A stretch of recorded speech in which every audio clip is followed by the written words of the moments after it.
right, BlkPrint fam. Ain't shit funny store. Be open real soon. Till then, catch me in the streets. What's going on, y'all? Welcome back to the BlkPrint. J5 in the building. MC, what's goody? Not much. Just stepped out. It felt good to actually step outside and not be in the house for the last week of the summer. Actually, now that it's fall. Yeah.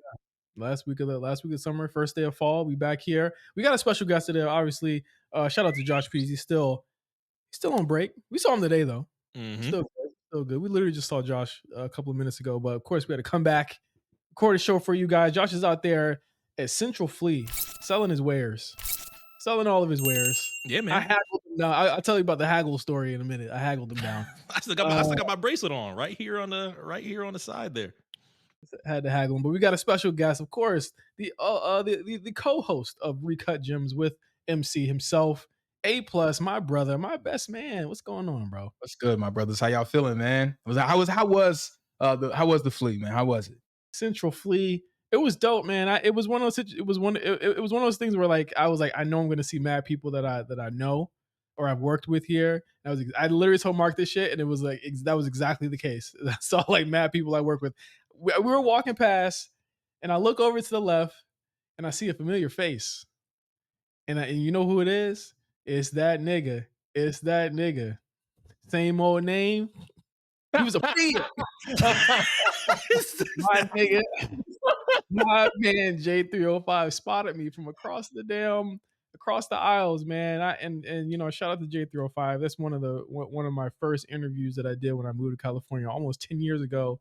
This man remembers my face every fucking where. I've seen him in the most random of places, and he always knows who I am. And I see him maybe every 3 years. This is the first time I've seen him since the pandemic, but he remembers my face every time. And I got to check in with him and chop it up. And man, such a good guy. He's a great dude. He's one of my first interviews when I first moved to California. I met him in the jungles. He told me to meet him at Dorsey. What was the breakfast spot called? A serving spoon. A serving spoon. Serving spoon. With the serving spoon. He bought me breakfast. I met him at Dorsey. And wow. Track. I was still driving like a Nissan Sentra blue joint at the time, and Complex was at the time Complex was, you know, this was given to my Interscope. He was signing Interscope at the time, and they were kind of iffy on doing it. And I was like, I'll do it. I'll take it. I'm out here. You know, might as well do it. You know, I was a fan of him before I even moved here. Fan of, you know, use a flip, obviously. Oh my gosh, for sure. YG Remix I listened to that all the time before I moved to California when I was in Virginia. I was like, might as well do it. So I met him in Dorsey. This motherfucker's running track. You think I'm dressed to run track? I was not. I ran with this motherfucker around, interviewed. He drove me around, and you know, we ate, we chopped it up. I was with him for about 5-6 hours that day, and it was like one of my first profiles that I had ever done. It was really cool. But good dude, because we share the same birthday, first and foremost. Yeah. And you met him at Dorsey. Like, that's such an iconic line on Use a Flip. They used to call you Choo Choo at Dorsey. Like, that's like a classic line. So that's the J305 experience. You got that in full that day. Absolutely. And what was crazy was it was just all authentic. And you know, when I talked to him today, he always says this, like, you know, it meant a lot to him to have his story told. And he literally shows everybody. His homeboy was like, he shows his article to every single person. He was like, I was one of the only people that really understood him and tried to understand him and another writer that I guess he just had a new article that came out that if you guys haven't checked that out. I got to check it out too later today. But he's just positive, man. Doing super positive shit. He said today, literally, I'm still running. I'm still on my workout shit. I'm like, I fucking know you are, man, because you was serious about that shit. But shout out to J305. He said he wanted to come on the show, so that might happen pretty soon. That's gonna be kind of dope. So yeah, I hope we can get him on the show pretty soon. But Central Flea was really dope, man. It was awesome. I didn't get a chance to tell him that Florida loves thugging. Him and Joe Moses. We love that out there. The video, I'm thugging. And the video with the car spinning around, I was like, yeah. That's 2015, man. That's summer 2015. I like Central Flea though. That was my first time ever experiencing something like that out in Los Angeles. We don't really do too much out of that out in Florida. We do from time to time, but not anything as homegrown as it felt like Central Flea was. Met Anwar for the first time. That was an honor. Shout out to Anwar. Got me a nice little box here. Got me a nice little pop socket. I read up on my ASF brush. So let me make sure I get the. Let me see. I get the We logo. Right. haggle. We haggle. Fuck Josh. Nigga, Nah, I'm showing Josh love. Fuck that. I gotta get my ASF brush. Fuck that nigga. Again, that's the full flea market experience. What's a flea market without haggling? You know what I'm saying? That nigga, I'm about to haggle the shit out you, bro. Give me this fucking hoodie, nigga. $40, nigga. I'm paying homie prices on this shit. He sound like you put the gun to his ribs, boy. You ain't doing that. I had to. Josh kind of brolic now too. We gonna see him when we see him again. He kind of brolic now too. It's popcorn muscles. That nigga ain't lifting shit. Wow. He told us brolic man peas. Yeah. Fuck that nigga, man. I haggled him, nigga. And I got marker brush. Fuck that nigga. But yo, I'm gonna be real. It's very tough to haggle niggas, man. I saw some vintage tees. I saw a tee that I really wanted. It's a Beavis and Butthead tee. And it was like a Baywatch kind of play. It was called Butt Watch. And I was like, damn.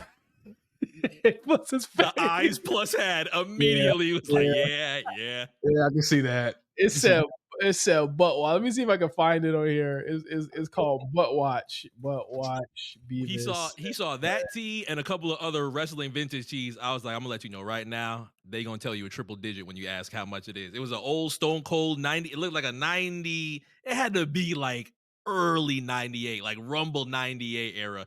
I was like, he's gonna tell you triple digits. I said, no way. He was like, how much is this? It was like 175. I said, yep. Fucking knew it. It's this joint right here. This joint right here. Hold on. Show him the butt watch. Butt watch tee. It had a hole in it. How you gonna have a hole in it and you selling it for me? I just want them to get the vintage shit. But yeah, I wanted the butt watch tee, and he said 75. I said, it's not too rich for my blood, but nigga, no. Why I'm not doing that. So old Stone Cold T nigga said 175. I said, y'all niggas is hitting niggas over the head for this. They tax wrestling niggas, bro. I'm telling you, they know they think we a lick, and it sucks. It's unfortunate. Well, I'm not. I'm not an easy lick, bro. You can't get me down, bro. But they almost got us though. That Judgment Day 2000 shirt with Rock, Michaels, Triple H. I was like, I want to do it. I want to do it, but I know they about to say triple digits. I'm a just cheat for a little bit. Oh no, it was a lot of shit out there though, man. I just it was almost sensory overload. There was so many people there, so many people that I knew that I used to work with out there doing their own thing, and I made sure to tell people like, I'm proud of you.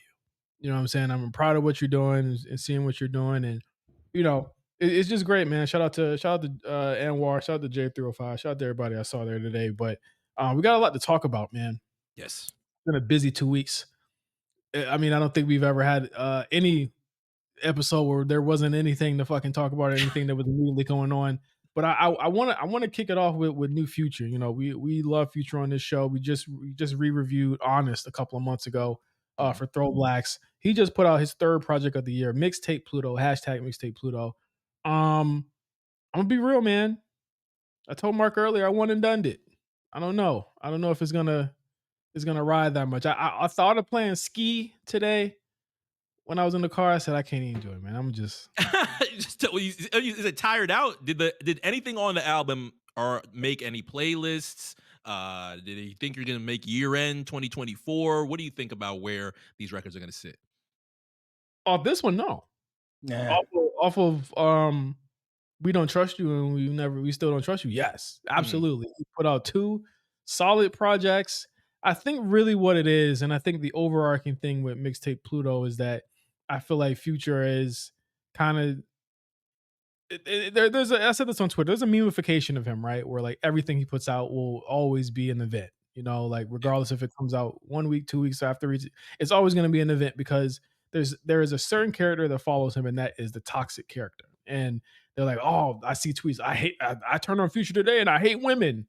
You know what I'm saying? Like everyone's always looking to get like their thing off. And I was like, I remember when it really wasn't like that. You know what I'm saying? I remember when it was really about the artistry and shit like that. Like I don't really listen to Future for the toxicity. You know what I mean? I listen to him for like, this is Atlanta. This is like real Atlanta shit. This is what's the new Atlanta lingo he picking up on? Well, it was Dodie at one point. Then it was, something else at one black. Like what's the new lingo that's popping up? And with this one, it does feel in a way that it was thrown together. It does feel like it might have been like after, like, Future used to do, like, he'll do like 2, 3 projects back to back that are like great, and then he'll have like a lesser version of that. Like this is what it feels like. It feels like a lesser project to me. I don't know how y'all felt about it. What y'all feel about it? I was pretty much one and done on it too. I went back to Ocean like yesterday in passing, but I really wasn't listening. Like it was just on. Yeah. To be honest, man, to be honest, like if you want to say what was mixtape Pluto for this year, I picked those last 6 songs when We Still Don't Trust You. That was mixtape Pluto more than this project was to me. This is more like a rehash of things he's done the last few years without, something I wanted to hear. Like I want to hear maybe some ATL Jacob mixed in with the Southside cuts he also had on the album. But there's a lot of how can I put it, redundancy, I guess, on this album that just, doesn't really feel like he's not covering anything new. And it's not like, he has a formula, but maybe need to go ahead and, add some new things to that formula because it's kind of tired, to be honest. I mean, I thought he did. I mean, we got this year every facet of Future. We got the Future self-titled Future with we don't trust you. We got the Hendrix mixed with a little bit of the, the save me a little bit on We Still Don't Trust You and stuff like that. Like, but nothing really too focused. And I think that's really where it stands. Like, I feel like maybe, through Virtue and Metro, right? Those 2 projects that they put out with him, they're gonna have a through line. They're gonna be cohesive. They're cohesive as fuck. Probably the most cohesive he's ever done. You know No, what I mean? seriously. Yeah. Like it's an album that flows and all the songs flow into one another. But this one is sort of like kind of what he was doing in 2020, 2019 before he kind of took a hiatus, when it was like, okay, the train's coming off the tracks. And when I hear mixtape Pluto, I go back to those times where I was like, High Off Life had come out, and I was like, maybe he should take like a extended break because I feel like he's like burning himself out. And I sort of felt like that here. Like you get some of the songs on here. The intro, I was kind of like, like we've been here before. Lil Demon and Ski are cool, like 1-2. They're cool 1-2, but like I think the one thing that's like egregious on here, every song is 2 minutes. So it's like it's not even really like they're like they feel like in the way that he records his songs, literally just like he just does them and walks away and just like, okay, print it. And these they feel like they feel like throwaways a lot of the time. Do you feel like that was kind of by design? Maybe somebody's telling them like, hey, the attention span is shrinking. Go ahead, just go for 150, 205s. You know what I mean? Like, do you think that was kind of like, I mean, I would say by design because there's so many of these on this project, but it almost sounds like demos. I think we talked about that. Yes. Like, it sounds like demos, you know? If it sounds like we were just in the studio fucking around, I mean, Plutowski, like, I don't think anyone's gonna say that song of the year. I think that but again, it's becoming a meme. It's the memification of it, and it's like that's really what is connecting. It's disheartening for sure to see one of my favorite artists like kind of playing into that. Yeah, it's cheap. It's cheap. Like you can get a cheap hit off of that. It could go gold. Like that's fine. Like get your plaques. But I think that like Ocean's cool. Too Fast feels like this is like a legit throwaway on here. Too Fast sounds like it was like, remember Hendrix had those bonus songs that came out after with Chris Brown and Nicki? It felt like it probably went on there. Like even the subject matter of that feels like Hendrix, like it don't even feel like it matches to this project at all. Right. They just like they wanted something viable for, playlist, radio, and hey, it'll no matter if it fits or not, we'll just put it on here. Exactly. I mean, South of France is probably my favorite song on here. South of France is dope. 1 minute long. You know what I mean? 1 minute long. No other verse, just 1 minute long. It just feels like I mean, if you could compare this to maybe like a victory lap, I mean, they'll probably hit number 1. He's celebrating the fact that he'll be one of few rappers that is gonna, 3 number 1s in 1 year. That's great. It also speaks to how throwaway a lot of this is. I wouldn't like this. To me, it feels like an asterisk.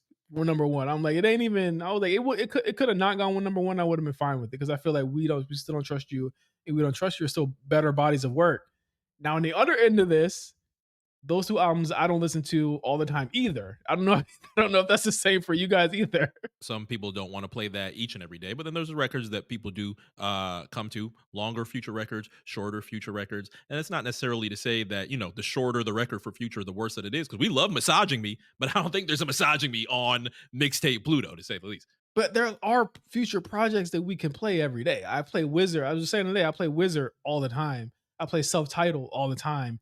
Hendrix is like a winter album, so we coming up on that point where we playing Hendrix all the time. Like Pluto 3D, you could play that all the time. These, in a way, I don't know. I don't really know what it is. They feel they feel kind of throwaway. They feel throwaway in a lot of ways. I think obviously, like, you know, we don't trust you still attached to a lot of things that happen at the top of the year or the middle part of the year.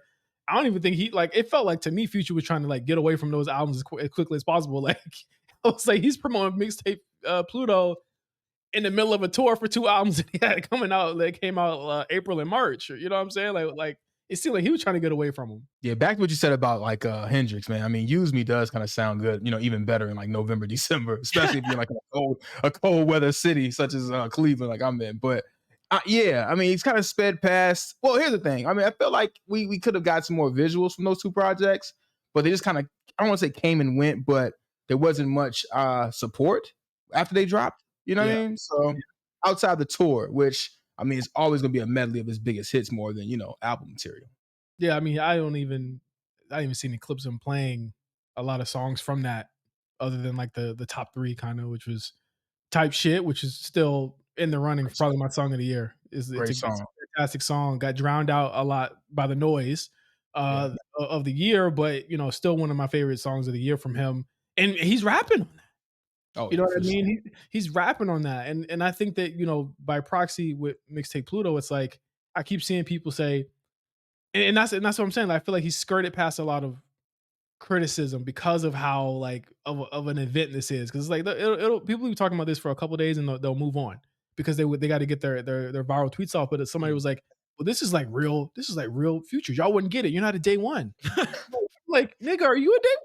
Yeah, right. What day did you step in on Future? You know what I mean? I'm trying to figure it out because if we want to get into real mixtape Pluto, there's a few projects that come to mind. Yeah. Obviously, FBG the movie. Obviously, Dirty Sprite. Obviously, Streets Calling. What are some other ones I could think of? Astronaut Status. Astronaut Status, obviously. Like, you mix the anthems with the heartbreak, with the, you know what I'm saying? Like, his tapes weren't just Brazier. Right.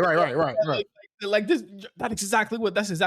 It's very like fatalistic. It's very nihilistic. It's very like, by song 10, you're like, oh God, bro, it's like the 100th nigga he done killed and the 12th bitch he done told off. And I know his auntie tired of the raw she gets served. Oh, I said on Ocean, I said, bro, why did his aunt have to take another stray on this one, bro? I'm like, I know she called him like, again? It was one time you sold me some work. It was one serve. It was only one serve. It's crazy. It was only one serve. Is green as hell. You living off this shit forever, nigga. You living off this fucking one serve forever. It's a life-changing serve. You wrote the window rolled down and it's your aunt. He's gotta tell the actual story of what happened that day. The funniest whole thing, or the funniest song in this whole thing is like "Lost My Dog" because it is so out of whatever the fuck you're listening to in this project. It's so not an actual 180. Yeah, all the way at the end of it, we're just talking about one of his friends dying of fentanyl, and I'm like, but you was just selling it all album, all project, whatever this is. Like we sat through 30 minutes of you selling fentanyl already. What is the difference? It's a great song. It's hilarious. Let me just say that "Lost My Dog" to fentanyl, screaming it at the top of your lungs is quite the accomplishment for Future. And the thing is, that's the crazy. Is the only standout song to me is that song in Plutowski because they're the only things that are different on this album, and I think that is very much a problem. You could pinpoint songs on his other projects that are amazing. Fried being one of them on "We Don't Trust You." Should have got my love. What the fuck happened? Yes, what happened? But it was different. It took you back. You want to talk about mixtape Pluto? That's mixtape Pluto. That's mixtape Pluto. Fried is mixtape Pluto. Like, what I want to do, since there's so many people that are saying that this is mixtape Pluto, this is like if you started listening to him in 2017 Pluto. This isn't mixtape Pluto. What are the perfect combinations and ingredients for a mixtape Pluto? I'll start. Williful production. Oh, yes. Because I have a Williful song stuck in my head right now, and it's gone to the moon. Like that would be, you know what I'm saying? DJ Spins production. Trending topic for sure. Mike Will production is part of mixtape Pluto. Definitely. Not saying that Southside and Metro and them are part of it. They absolutely are. I think that you bring them into you gotta have pain in it. There wasn't really no pain in this joint. There wasn't a lot of pain in this joint. Like Ocean's Oath, probably close to Pain, right? Closest to Oath, Pain. Oath is up. The last 3 songs on here are the best songs on the record to me. Mm. I think the Oath, Lost My Dog, Ace Gang. He says Ace Gang. Well, South of France too. Those top 4. But Ace Gang, that ad lib is throughout the whole fucking project. You fuck with that? You fuck with the ad lib? Ace Gang. Ace Gang. That might be the lingo we get from this. You know what I mean? That's probably it. Yeah, Probably it. that's the lingo we get from this. Yeah. But then everything else is just like that's not part of it. So those you gotta have the pain in the ingredients. There's not a really good girl song on here, man. He would have had a song for the ladies on here, and there's nothing there. Like mixtape Pluto was not all about down in the ladies, man. Like when I see people say I hate women, bro, because I'm like, bro, like Future, and to his credit, because it's made him a lot of money, he has zeroed in on that persona. Yeah. Even though that's not his persona at all. He has made that persona his personality, but that's not really him at all. There's nothing that's triumphant on there too, though. You know, you got to think about we winning, we on top, chosen one. Those are all triumphant anthems. Yeah, You're missing that on there too. Yeah, it's missing. It's missing. What about you, MC? What are some ingredients you think are missing from mixtape Pluto? I think it would be a little bit better well received if it had Esco and X rated on it. Like if it felt like drugs, if it felt like Black Woodstock, it might really feel. But then again, I know there's intricacies on how to get that into a retail album, but I think it would feel a little bit more like a mixtape, really, especially in that 2013, 2014 area when those mixtapes ended up coming out, that it might end up feeling a little bit more authentic to mixtape Pluto. But like you said, you were just detailing how how much of a meme this ends up being as far as like having records that bash women. Astronaut Status has No Matter What on it. That's one of his best love songs on it. Like I would have popped big time for it. Eskimo. Yeah, exactly. That would have been amazing. I mean, keep it 100. Keep it 100. I know, different time. Where's Abu? Abu's not coming back, bro. Where's Abu? You know what? That's coming with a 10,000 word think piece. Let's just be honest. That's coming with a long read. Where's Freeman's Abu at? I need to know.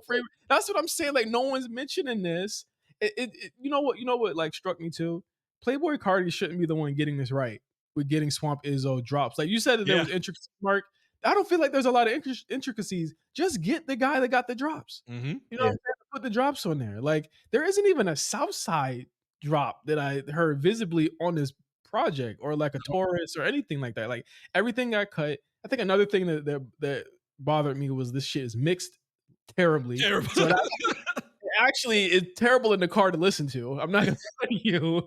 Like the beat all over top Future's vocals like that, all of that shit. I'm just like, bro, like there's a level of polish that came with his tapes. And people can lie to themselves and say that we're being sticklers all you want, but we've been listening to this guy for 15 years at this point. Yeah, we were there. Sorry. Yeah, we were fucking there. And there's no this is mixtape Pluto by name only. And I think that it needs a parentheses in that by name only. But I mean, looking at it and just the year for 2024 for Future, I mean, extremely successful for sure. Like, but I also feel like there's a piece of the personality that's taken out of it because he hasn't really said anything, right? Like he hasn't really like been front facing in a lot of like what's been going on this year with potentially 3 number 1 albums, a tour, all of the stuff that's been going on. He's still been pretty mum on a lot of like kind of major issues that he's been directly linked to or like, yeah, everybody's been quiet by kind of conspicuous by their quiet. Yeah, very conspicuous by his silence and everything. Like, I mean, if you think of the 20v1, is he in it?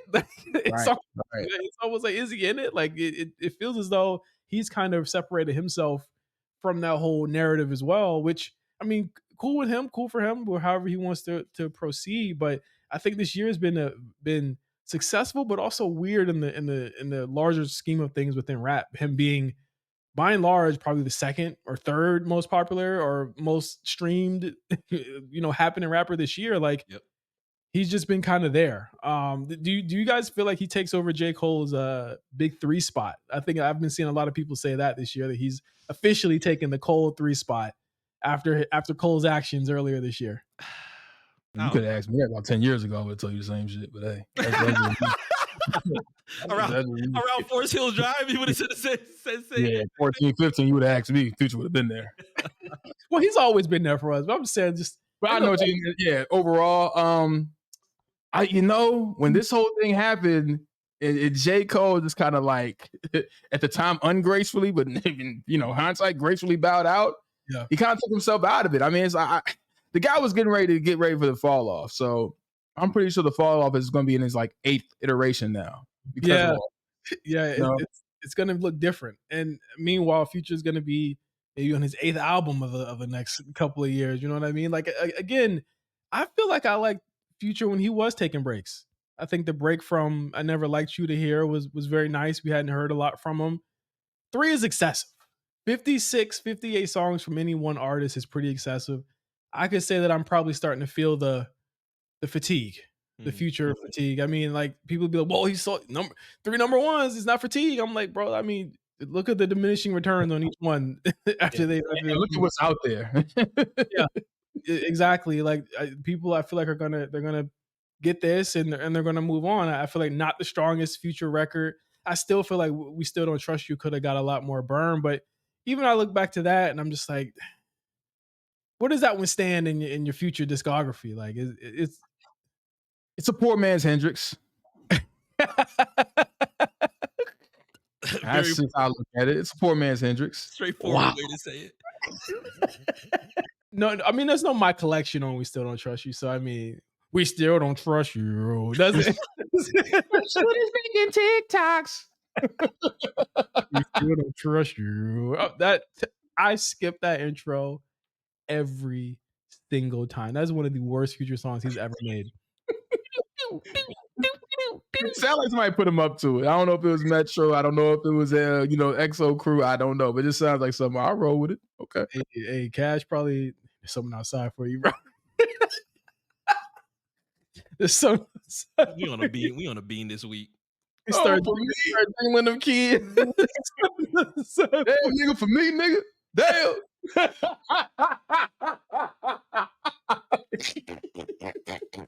That's how it is. I don't even know what Cash's voice sounds like to try to do the other side of it. Future be recorded. And next thing you know, he feels something around his neck. He like, damn it. You just described it. You just described it like it's the dude that rubbed Nas's fucking face when he was on the thing. Come on, man. This the A4 nigga. Red Rubies, you done fucked up with this one now. Car came with a blunt, nigga. Car came with a blunt confused me. I said, where do you find the blunt in the car? When you open? Like, is it just on the seat? Glove compartment. Like next to the complimentary air freshener. Like, what is that? You know what I mean? Scroll down a little, little window in the car. It's Cash. Here it goes. Here it goes, nigga. I'm gonna just sit here and wait patiently for what are they? I guess Weeknd is still calling it his final album. Oh wow! I haven't. What are you gonna do after this? I would assume that he's gonna kill off the character of the Weeknd and turn into Abel Tesfaye. Whatever he chooses after that is his own choice. As J5 snores on the microphone. I haven't played the single. I haven't either. Yeah, we've seen what it looks like online as far as how it's been. There's already acoustic version. There's the Brazil version. That should tell you everything that you need to know about how it's doing. How many more jigs they got over there? How many more versions? Is it a lollipop this time? Is it a pillow this time? No, the lollipop really pissed niggas off, huh? I think the lollipop was like niggas being like, all right, we're doing a lot. Who ate it? Who ate it, bro? Who ate the Weeknd lollipop? Who ate the Weeknd lollipop, bro? What? You a sick nigga, bro. You're supposed to have those. It's supposed to be. They said it's like licking the frog, bro. It's like licking the frog. You get the enhancements. Why he want niggas to lick things for him, bro? Look at this shit, bro. Weeknd lollipop. Look at this. Hey man. Huh? You want to see some? You want to see some shit? You want to see some shit? Lick the toad, bro. Weird, bro. Weeknd lollipops, huh? What happened to just vinyl T-shirts? You know what I'm saying? What happened to stuff like that? You got lollipops? Come on. Don't do that. You see what happened with the vinyl? Travis said, "I got you now." Yeah, right. I got the vinyl. You want a vinyl? But yeah, man, Future, come on, man. We gotta elevate, man. I love you, my brother. But I wouldn't mind if he did like Future 2.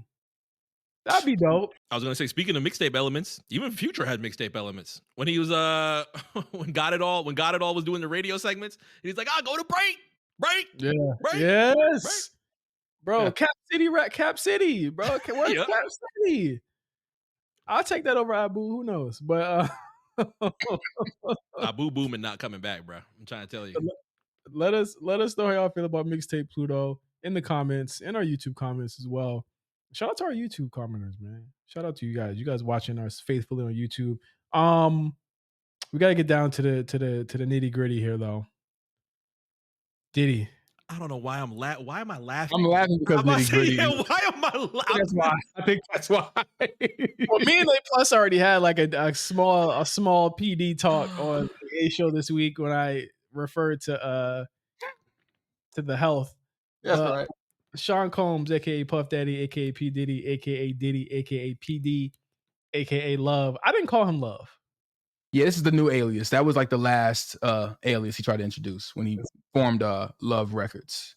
He's wilding. I don't know what he got into or what got into him there, but he was arrested this week, and with that comes a domino effect of many things that we'll be reckoned with in the next couple of years as the trial of Sean Combs comes underway. And I really wanted to just get reactions and you know, a lot of things have even happened since me and Plus talked about it. I mean, denied bail twice. He's gonna sit in prison or in jail until the trial begins, and it's a very different life for somebody who has been rich for a very long time. And I say this all the time, man. If you have been rich for longer than most people have been alive, you are completely out of touch with anything that has to do with a normal fucking life. So jail has to be fucking whooping his ass right now, and rightfully so, because with some of these allegations, it's crazy. And again, these started back in November, almost a year ago. It's almost how it started with Weinstein in a lot of ways. With one whistleblower, then came two, then came three, then came the cases, and you know it kind of snowballed from there. But I you know, just looking at the career of Diddy, this is very different just on the outset from R. Kelly in a lot of ways, because R. Kelly touched a certain subset of black people for sure, but it was black people. Diddy was everywhere. We were listening to Linkin Park in my car today. And I was like, Diddy was with them too. He had some shit with them too. Limp Bizkit. Diddy had remixes with Limp Bizkit. He made remixes with them. He's on songs with them. He wasn't just hip hop. He was pop. He was rock. He was movies. He was TV. There was a lot of things. Well, R. Kelly, you just got to block his music. With Diddy, his whole movie, his whole TV show, they wasn't planning making the band. You think they're gonna play that shit now? Remember what was the song with the Batman? Sounds with Jimmy Page and Puff Yes, and it was Godzilla. Me, wow. Oh my God, bro. Wow. Yeah. Wow. Godzilla looked at the nigga said. Yeah, right. Godzilla was at the Diddy parties. You know what I'm saying? Like he was. I'm not laughing off the joke. I'm laughing. I don't even know why I'm laughing. I just stopped fucking laughing. No lie, a lot of the Diddy jokes are terrible. Okay, very much so. Yeah, because I mean, it's awful, an awful thing to joke about. Very awful thing to joke about. I think like, I'm not going to give him an alias and do all that. You know. Yeah, the diddler was always like weird to me anyway. Like I'm not calling the nigga the diddler. That was pure white folk shit. But I think when it comes to it, it's like everyone was like making skits. I saw a tweet with a nigga that was covered in baby oil, saying he forgot to invite me, or I forgot to come, or so. Did you see that tweet, Plus? No, I didn't. But I'm just thinking about the links you have to go through. Like, all right, so make sure you get like 3 bottles. You know, I don't know how many we have to do this. We have to shoot this like twice. Yes. You know what I mean? You just Yes. Stupid. That's ridiculous, man. It's ridiculous. Again, the hyperfixation on like, okay, the feds, and the thing is, this is information that they got when they searched his houses a couple months ago when he was like on the run or pseudo on the run, because he's been like out and about just evading arrest for a very long time. But they went to his compounds, found 1,000, and one of them found 1,000 bottles of baby oil, a loaded AR-15 with scratch cereals, by the way. That was alarming to me. That's some like some, you know, felon. Like you should have registered guns, man. Like why do you have scratched off cereals? And AR-15, it's America. I could just go get one today if I really wanted to get an AR-15. It's just that easy. But people are hyper fixated on the baby oil. Can we like? I'm like, can we get off the baby oil for a second? Like It's timeline fodder. Like that right there is timeline fodder. And I mean, we understand what this is. I think also the most jarring thing for me, besides everything else we heard that's it's horrible, is I mean, if you were to talk about that's just like not comical, but like just jarring again, is that the phrase freak off being used in official capacity in a federal indictment. Like that is just like, wow. I never thought, in all my years I'd see that. Yeah, like if you thought that they wasn't calling it the freak off, well, they're not saying that for nothing. That means that there was multiple people that called them that knew that they were called freak offs, and that's what they were called. And at these parties, it came out in the indictment that he literally had IVs for people that he would put in them because in case they were too tired or they were knocked out or they were too physically exhausted to do. Like, listen, this is some real Carcosa level, True Detective level, nasty shit that we're dealing with here with Diddy. And I think that like before we even get to anything that happens within the cases, which they got witnesses allegedly, they got witnesses. They said they got videos. They said they got audio. I feel like they got them. Like I feel like whatever is happening, they got them. And like Cassie being the whistleblower is crazy. All of that shit that happened even earlier this year, y'all, where you see the video of him, attacking her. Yep. It's hard to argue that these things didn't happen. And there's so much hubris with I think with Diddy, and because when we saw that video release and it was everywhere immediately, he went on the internet and like tried to explain himself. Yeah. Remember that? I was like, We saw what is this? Dude, you can't explain this away. Unexplainable. Yeah, like even not even it also, when you see that the bamboo hut ceiling, bro, he not even out here. Oh, he's out in Bali. He's out in Bali. Yeah. As soon as you see that, you know where he's at. You know what I'm saying? And it's really been a reckoning for powerful men in entertainment. And I gotta say that like this Diddy shit, he's the most powerful man in music. One of the most powerful men in music, not the most, but you got to think there's other shoes to drop. But it's also like, where does the music go at this point? There's so much. There's so many things that people play. There's so many songs that people play. Even him just featured on a song, he's being played. Like, where does the music go? Man, I mean, we talk about R. Kelly and how radio stations, including the ones that I program, we don't play his music. We don't even on like say Aaliyah Back and Forth. There's we have like an instrumental where the rap was. I don't think you can get away from a lot of the ad libs on various Biggie songs. Even like Town Talk, because obviously those ad libs were omnipresent on Bad Boy Artist Records. Yeah. I mean, like there's Faith Evans songs you can talk about like all night long. He's on, so there's like you said, he's everywhere. I do think like the title, his songs like Benjamin's gonna be tough to play. Maybe you make a super edit where it's just the intro and it goes right to like Lil Kim and Biggie, but I don't know how that even works. You know what I mean? How that work? What like what y'all want to do? Want to be ballers, shot callers, bro? Like you can't slip it.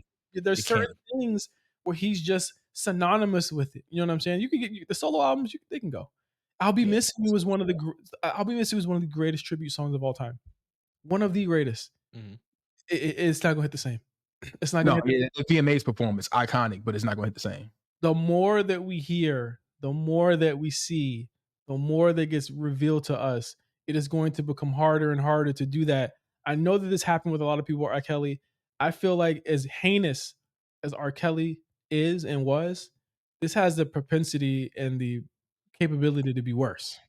If you can even believe. Well, there's things we don't know yet, Yeah, it's really sad because we're a few days removed from the 30th anniversary of Ready to Die. I can say that it was a pretty quiet day online. Not to say that there's really much left to say about an album like Ready to Die, but now that we have this case going forward, where does that live? Now, do we have to play that less? Are we going to hear less Hypnotize on radio? Without exactly, it's going to be really, really tough try and reel back the situations. And obviously, Biggie can't do anything. He's gone. It's been almost 30 years since he's passed.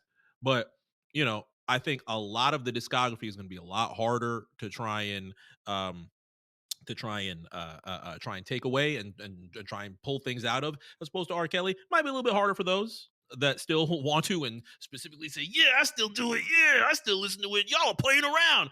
Please do it. Yeah. Please do with it whatever you want to do. But it's going to be a lot harder just based on how many genres and how many rooms that he was in recording a lot of these records, R&B wise, rap wise, pop wise. You just brought up alternative wise. He's got songs for soundtracks. He's got songs for movies. He's in movies. So that's going to be a lot more of a difficult thing to try and spry him out away from.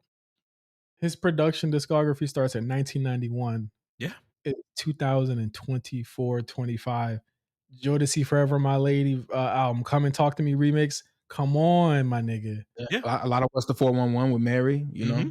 6 songs on that. The remix album on that in 93, Ready to Die, Crazy Sexy Cool, Mary J. Blige. I think My Life he did he did like the whole album for My Life.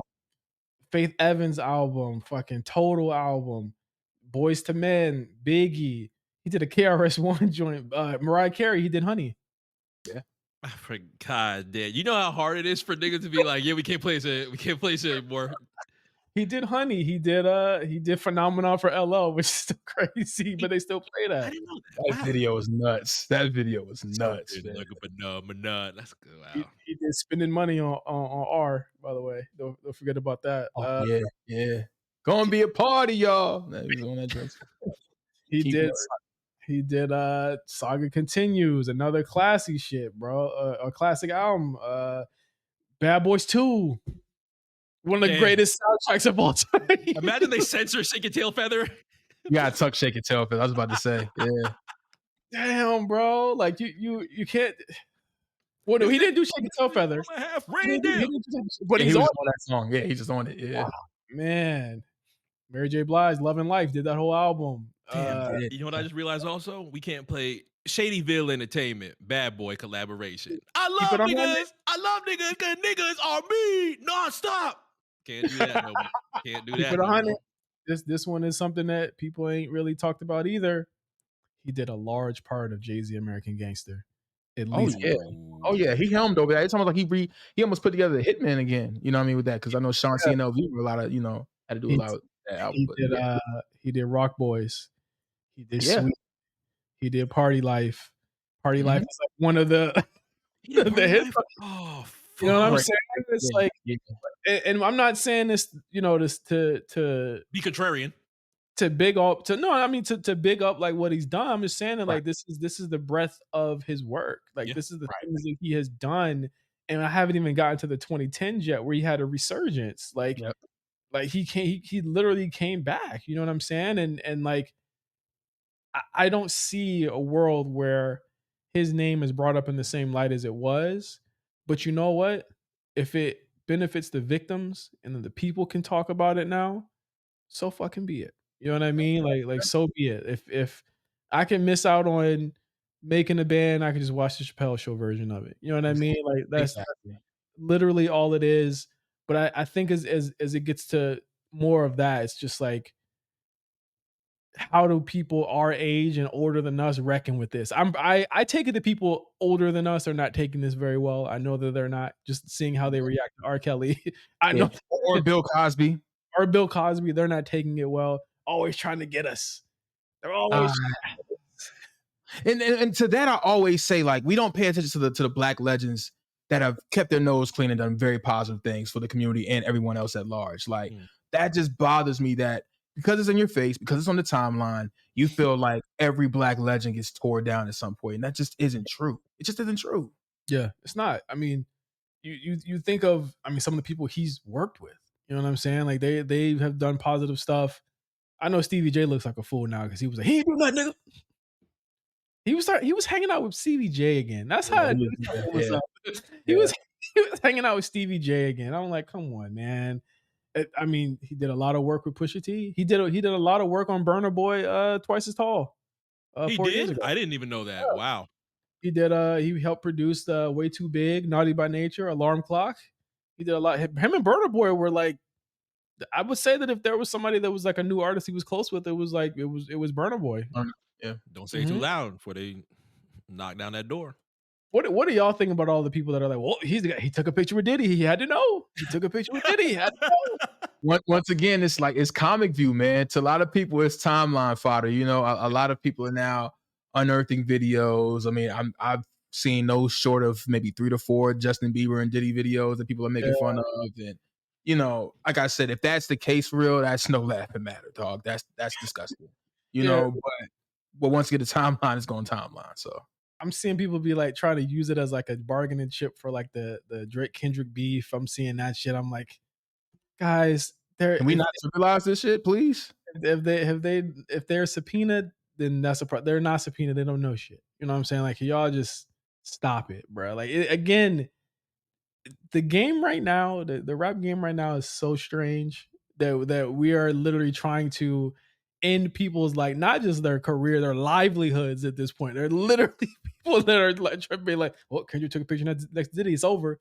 Drake took a picture next to Diddy, it's over. I'm like, guys, Diddy, do y'all not understand that Diddy's like the most powerful man in music? Hey, can we pause for a second? Because all the big three have had some type of incident with Diddy. Like there's the slapping thing with Drake, and then there was some where J. Cole slapped Diddy in defense of Kendrick Lamar. Like, yo, you know what I'm saying? Like, I know Drake and Diddy reconcile, but I mean, what timestamp record was that where Drake just had the puns on puns? Yeah, it was 4 p.m. in Calabasas. Yeah, Calabasas. Amazing record, dog. I mean, he went in the bag. Like, he used Always on My Mind as WV. Like, he used a lot of records on that joint for puns. He used Weak, all of that. Then he used like a Jadakiss remix beat for that, which, you know, obviously that was after, like, you know, him and Jadakiss had issues. Like, again, very layered beef. If you guys never heard 4 p.m. in Calabasas, but you guys are listening to the show, of course you've heard that shit. But listen, this Diddy shit is not. It's gonna get worse before it gets better, and that's really my point. Is like, we're about to see some shit that we don't want to see, and I'm wondering who's gonna come out next. I think, or who's gonna testify. Like, do you guys think it's a possibility Cassie gets on the stand? Kid Cudi?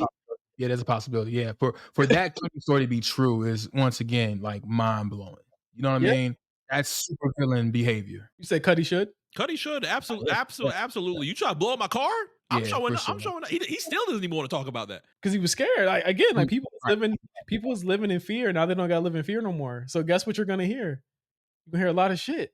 Like, just somebody put this into perspective too. They was saying that Suge Knight and now potentially Diddy are both gonna be in prison. Think about how huge these guys were back in the day. Like, these were the West Coast and East Coast. They were like the SARS, like the fucking the kings of their respective coasts, and now they're all about to be behind bars. Like, it's a lot, man. Because like, thing is, you what are you gonna tell the generations after this? Because there's no other moguls like this. Like, this was back in it's like a bygone era of the mogul, of the super producer, of, you know, something of that stature, where a producer could become a CEO, who could become an owner, who could become a billionaire. Who could become $1 billion brand. You know, we talk about the deals with Diageo and Ciroc and Sean John for a time, but it's, you know, major deals for those, you know, outside of music that was allowed to happen. So he was going to buy a NFL team. He was in talks to buy an NFL team. Yeah, like it was the Panthers, right? It was the Panthers. It was the Panthers. Yeah, like he was going to buy a team. That's how rich this guy got. You know what I mean? Like, did he sell the Bad Boy pub for like an exorbitant amount of money? like he's still eating off of today. Like, again, man, it's scary. It's very scary, bro. What scares you most? I think that's a question that has been on my mind for the past couple of days. What scares you most, the power or the money that makes this situation so ugly? The power. Has to be the power. Yeah. The power. You don't even get to the power without the money, but the power is the end result of all of this. You know what I'm saying? Like, that's the end result. But he's had it for so long. That's why I'm like, you know, people are digging up interviews. He's talking about like a lot of crazy shit, but it's like, that's a lot of powerful black men and white men that was saying and doing shit like that. Like, Diddy existed beyond the pale. This is the same nigga that told us vote or die, as if he had any type of skin in the game, really. Like, he was far richer than we were at that point. Yeah, it's funny you mentioned that, because once again, his omnipresence in the 90s and 2000s, he has the first MTV interview with Barack Obama when he was a senator in Illinois, when Obama really first came on the scene at the '04 DNC. Yeah. And he spoke at that powerful speech. And he said the prophetic words that you might be the next, you could be the next president. And, of course, lo and behold, that's what happened. But yeah, he was everywhere. And his influence was far and wide reaching. So Yeah. it's a lot to reconcile with. That's why I say like this is bigger than Cosby. This is bigger than, it's potentially bigger than R. Kelly. I'm not saying, and I'm not trying to compare Not at all. Right. the carnage of what it is, but I mean how far reaching it is. Like Yep. R. Kelly still spoke to a very kind of narrow kind of group. I mean, obviously he's successful, but like in his later years, it was kind of narrow. Diddy was still wide reaching to everything and touching on everything. Well, shit, let me not say that, but his influence was far. My MC about to laugh. I'm trying not to. I swear I'm trying not to. We're going on 27 years of him, being, like I said, omnipresent in pop culture. Like those first years, 1997, he was a super producer, powerful in the music industry. But everything changed in 1997. Biggie died, and he became, a superstar solo artist. And with that, everything else followed. So we're going on 27, 28 years of that. Mm-hmm. There's a lot to deal with in that 3 decades. Mm-hmm. Yeah, a lot to deal with, and a lot that, again, we got, like, music industry is gonna have to reckon with. And as we talk about the music industry, mass layoffs, a lot of things changing in the music industry as we speak. Atlantic Records laid off a sizable amount. I don't think I got a number. I don't think I found a number before the time of this recording, but everything from A&Rs to tour to radio to just the old guard being kind of tossed aside. And I know some of that affects you as well, A plus, where you're at in your career, but like, we've never seen an upheaval like this before, right? No, similar to what happened with UMG, where they consolidated their East Coast and West Coast operations, where Interscope and Capitol were merged, Republic and Def Jam were merged. It's kind of what they've done here with the Atlantic Music Group, which includes Atlantic Records and 300 and 300 Electra Entertainment.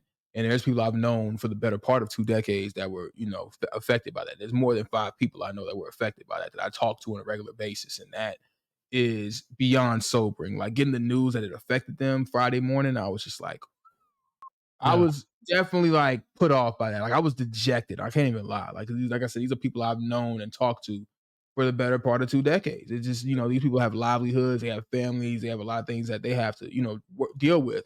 And it just, with this new regime coming in, Elliot Grange, who's Lucian Grange's son, who's the chairman of Universal Music Group, he be the new CEO of Atlantic Music Group coming in on October 1st. In my opinion, what has this guy done? He's a guy who has brought us Trippie Redd, It's promo Ice time. Spice, and Trippie Redd, Ice Spice, and 6ix9ine. Like, are those any, singular artists you can hang your hat on as far as saying that he's, worthy of holding this position? Yeah. I don't think so. No.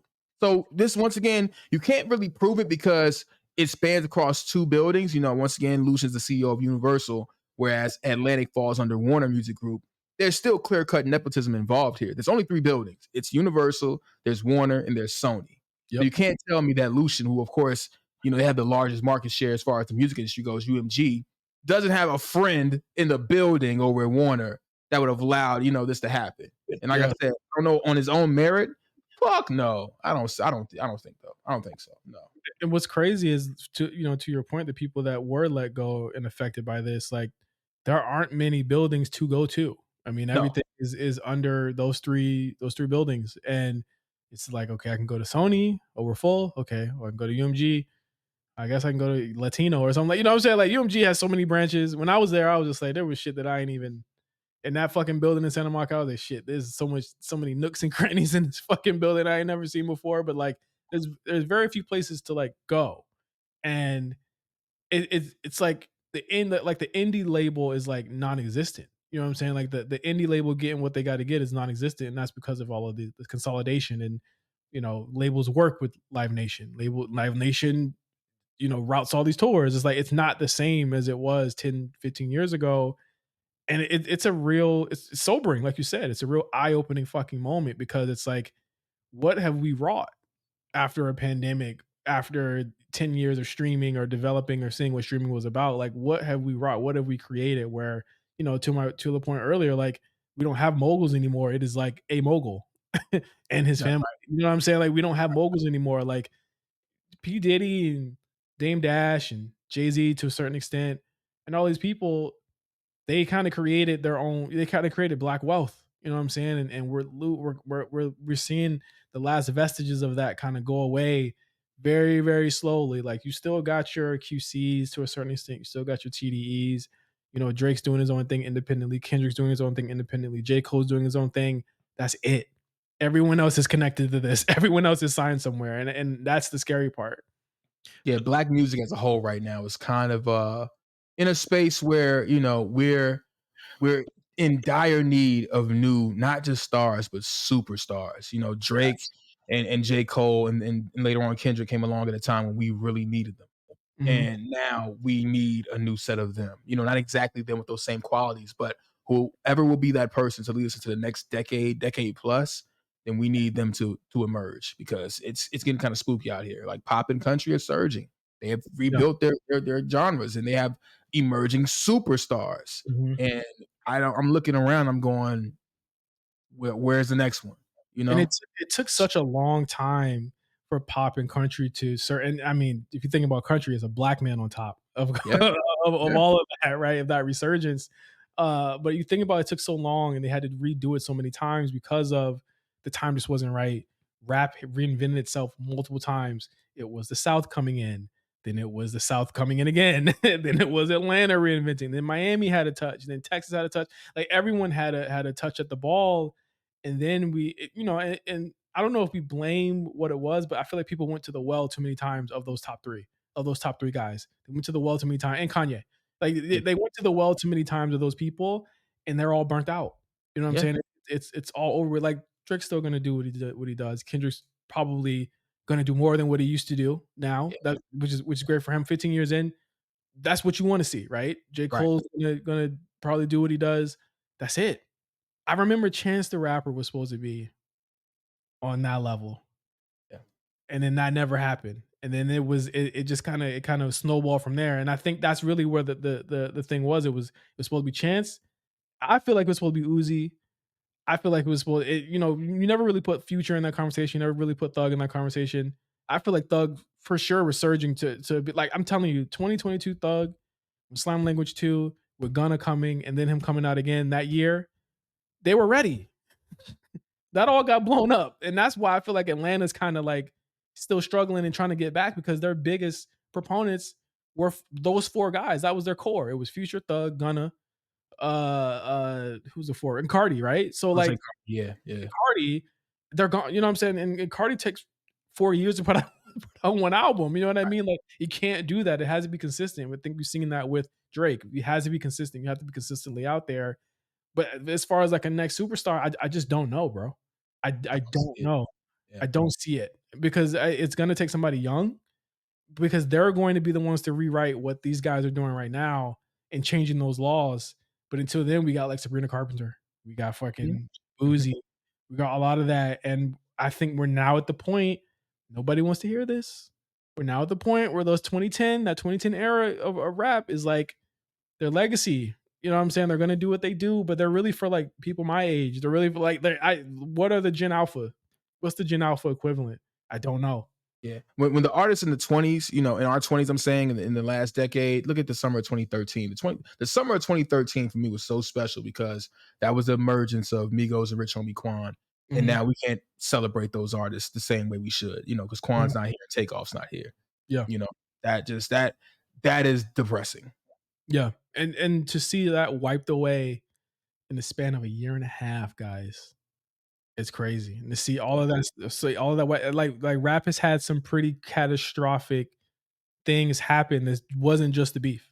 You know what I'm saying? Like that, like obviously the listening habits and patterns have changed since then. I feel like people have definitely taken a side. There's no doubt about it. Like people have taken a side. People listen differently now. Yeah. But you had some of your most popular acts break up or pass away. I still think, man, this is such a dour fucking conversation that it's turned into. But like I think about like Pop Smoke and I'm like, fuck, man, he should be here right now because he'd be reaping the benefits of this slower era this slower area of like not really too many people coming out. Boom, right there. He's there. Yeah.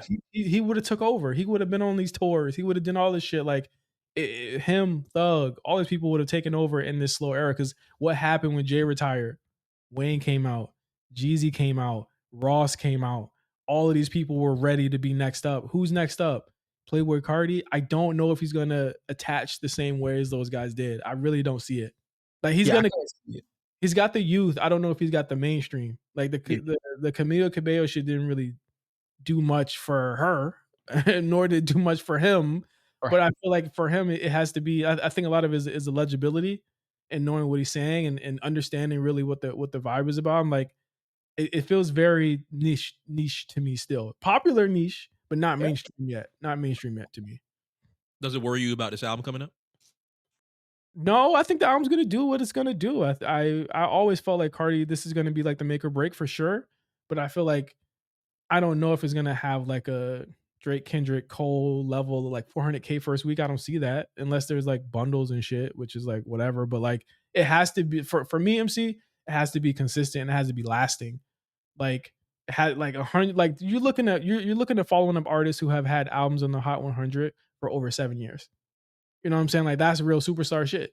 That's like you're standing up there with Taylor and Adele and all them other people like rap. There's not many rappers that have done that. There's only been one that has done that. And to your credit, in the last 10 years, we've only had one female rapper for the last 20 almost. And that's Nicki Minaj. Yeah. It's a problem.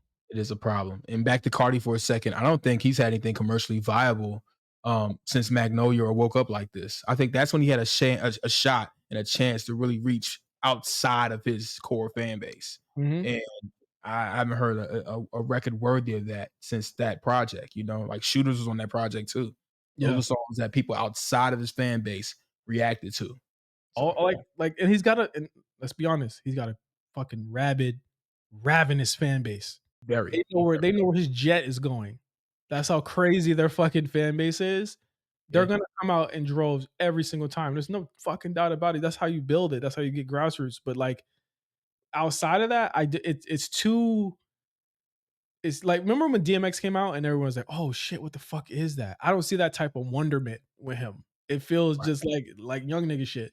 Like we need an artist that kind of breaks through that. Like another like we can't have another Drake, you can't have another Kanye, you can't have another Kendrick. We need something new. And that's when I feel comfortable about it. But you know what? It might not be a bad thing the rap's gonna rebuild again. It might not be a bad thing because it needs to rebuild.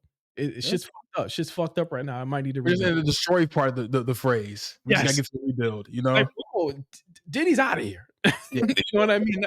That should let us know that it's time for like a new guard to come in. It's time for some new blood to come in, and hopefully that happens in the next couple of years. Because I know it ain't happening this year, but from what I'm seeing, it's like all my goats is getting older, bro. All my goats is getting older. Yeah. But you got to remember, rap is not old enough yet to have dealt with something like that. A rebuild like this.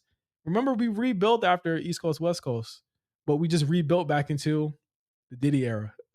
You know what I'm saying? It just went into his era because he was the last man standing. You know what I mean? And now that's gone.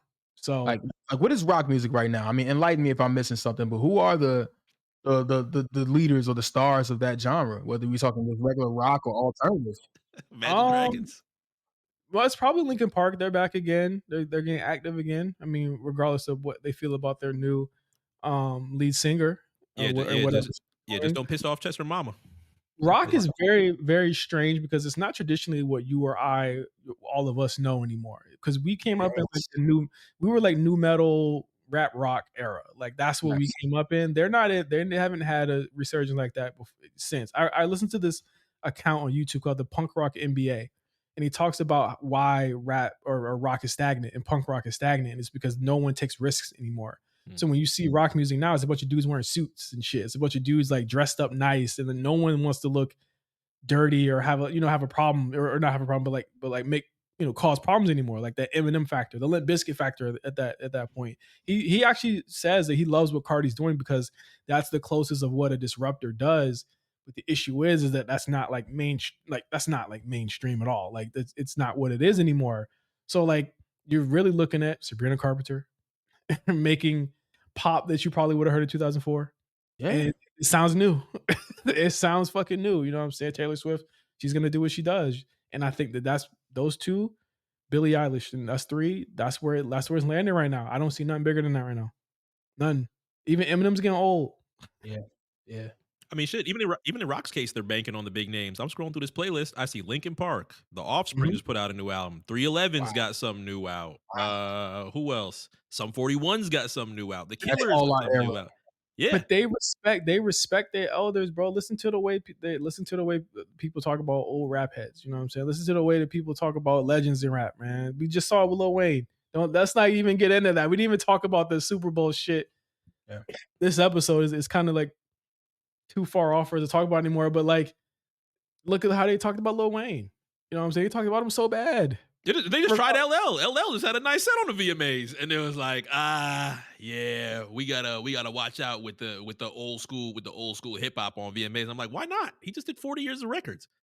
Yeah, and also shout out to LL because he outworked so many rappers on this promo run. I'm not here to talk about the album itself, but as far as the work he put in to promote it, he Radio. put these artists to shame. I mean, podcasts, radio, hell, VMAs. Like he just showed up and was trying to be as present as possible in this cycle, and I respect the hell out of him for it. And he ended up with like 50K something sold with a He lot of worked all of Really? those streams. with He a worked- lot of solid like purchases too. You know what Oh, I'm yeah. saying? It's not a lot of people, and it's like, of course, he's not going to do. You know, he doesn't have like a young fan base. I mean, you can't even buy MIXTAPE PLUTO. It's all streaming or whatever. But like, Future ain't working radio for this. Like, I'm honestly shocked he's posting this as much as he is because he didn't post those other two at all. Like very again conspicuous by his silence on those two projects. But but he's posting the shit out of this one. You know what I mean? So I don't know. Like it's gonna take a lot, man. I hate for it to sound so doom and gloom, but that's just where we're at right now. And Can I ask you this one last thing though? Just do you think this is a side effect of? I mean, it's been gone for a while now, but the monoculture, like as it is, because it continues to erode, and we're all kind of centrally on the timeline, but we're not. Everybody's not getting their source from one thing. Like it's not. We're obviously in a post MTV era, but is this void we find ourselves in kind of like side effect of the monoculture just eroded? yeah, well, I mean, our country is the most divided it's ever been. Yeah. So, I mean, there's not really many people that, if you look at it 10 years ago, I feel like we were much more united, but we had less, if that makes sense. Like we had less things and ways to do things. I think that if certain things happen in our world and we can cut the trolling shit out, we can cut what you're saying, like the erosion of everything going on right now. And that a lot of that comes from the lack of the misinformation, the disinformation, the thinking telling lies is cool, thinking that like that is okay, and people not really standing on anything. And again, expecting more, like expecting not the bare minimum from your artist, expecting more. Expecting more from our artists. Like we expected a lot when Lil Wayne put a mixtape out, and we made sure he knew when it was whack. We made sure Jay knew when fucking Kingdom Come was whack. Yeah, for sure. We made sure that it made him do American Gangster. You know what I'm saying? There's not enough people holding it to the fire, because when someone puts out a mixtape PLUTO, it's 8 people saying, "Well, this is trending on TikTok, so it can't be whack." You know what I'm saying? Like it's the age of trolling, bro. It's the age of trolling and the age of people not taking shit serious. And I think that that needs to end before we can actually rebuild anything. And I think when you take away certain facets and certain figures, you're leaving the room open for somebody to do it the right way and to do it the honest way. And if Diddy got to go away for us to see that and to do that, well, see you later, nigga. But yeah, we're gonna see you guys later.